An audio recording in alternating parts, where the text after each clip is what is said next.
कोकराझार के लोगों के लिए एक अच्छी खबर है। कोकराझार के किडनी संबंधित रोगियों को अब डायलिसिस के लिए कोकराझार में ही सुविधा उपलब्ध कराई जाएगी। कोकराझार के रोगियों को ध्यान में रखते हुए कोकराझार मेडिकल कॉलेज अस्पताल में नए डायलिसिस यूनिट का शुभारंभ किया गया है।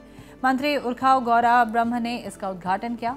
इस मौके पर उन्होंने कहा कि यहाँ 4 डायलिसिस मशीन लगाए गए हैं, जिसके जरिए एक दिन में 12 मरीज इससे लाभान्वित होंगे।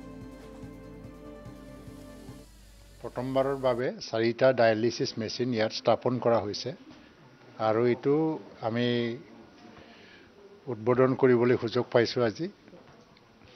তাৰ কাৰণে congratulation to medical college fraternity of the Kokrajhar medical college.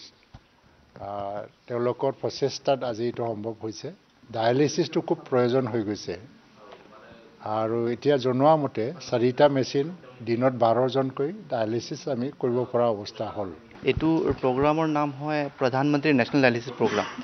তাৰ আগতে আমাৰ 44 সেন্টাৰ অল ওভাৰ অসমত আছে আৰু এটো বিনামূল্য হয়, ফ্ৰী অফ কষ্ট। ইয়াত পেশেন্টৰ কাৰণে একো চাৰ্জ নালাগে, এটো বাবতে গভৰ্নমেন্টে আমাক পে কৰে। তো এটোৰ সাৰ্ভিস লবৰ কাৰণে জাস্ট এটা কনসালটেন্ট মানে নেফ্ৰলজিষ্ট হোক বা কোনোবা কনসালটেন্টৰ এটা এডভাইস লাগিব ডায়ালিসিসৰ। জাস্ট এটো প্ৰেসক্ৰিপশন আৰু এটা আইডি প্ৰুফ লাগিব, লাইক আধাৰ কাৰ্ড। এটো লৈ কিনে হস্পিটেলত আহিব লাগিব। ইয়াত মেডিকেল সুপাৰিনটেন্ডেন্ট বা ইনচাৰ্জ যোন আছে তে ভেৰিফাই কৰি জাস্ট একনলেজ কৰি দিব কি এটো আছে কৈ কিনে আৰু আমাৰ তাত ৰেফাৰ কৰি দিব।